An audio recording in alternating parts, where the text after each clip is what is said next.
Hey guys, for today's morning movement, I wanted to go over an exercise that requires absolutely no equipment that anybody can do at home.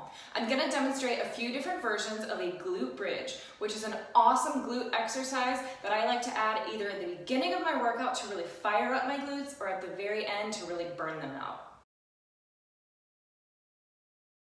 To start out, you'll lie your back on the ground with your feet flat on the floor, close enough so that if you were to reach your hands out, your fingertips could touch your heels. You want your feet and knees to be hips distance. You don't want your knees touching or flared out like this. You want them in line with your hips. For a standard glute bridge, you're going to keep the weight in your heels as you press your hips up, fully extending your hips and squeezing your glutes at the top. From here, you will lower back down and raise back up, squeezing your glutes at the top, being sure to keep the weight in your heels, not to come up on your toes like this.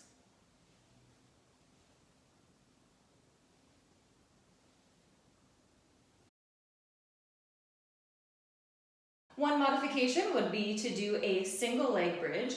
You will lift one leg up in the air while you keep that weight in the bottom heel. Again, you will push through that heel as you lift your hips up, squeeze your glutes at the top, and lower back down.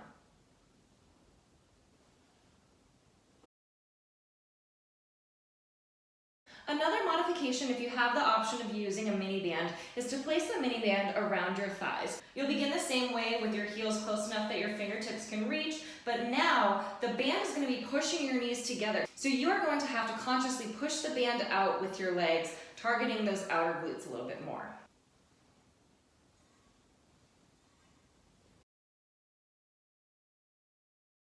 One way to progress a banded glute bridge is to do a banded glute bridge with abduction. So what you're going to do from here, you're going to push through your heels, drive your hips up, squeeze the glutes, and at the top, you're going to drive your knees out as far as you can against that band, bring them back in together nice and controlled, and then lower back down.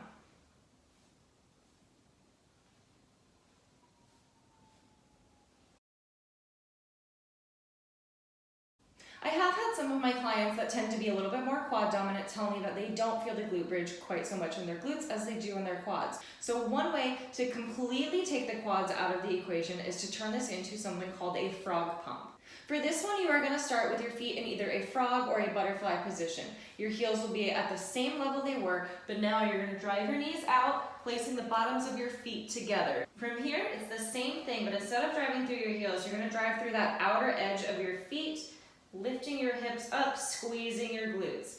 This externally rotates your hips, which activates the glutes a little bit more, and it completely takes your quads out of the exercise altogether.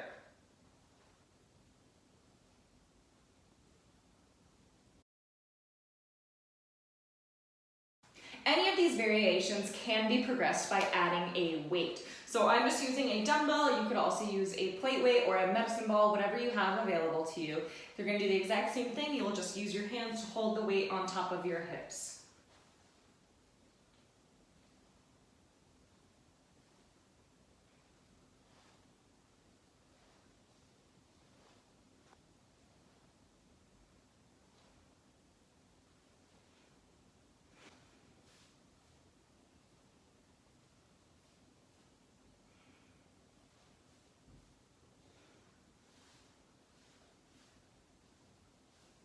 I encourage you to try out these different variations to find out what works for you personally.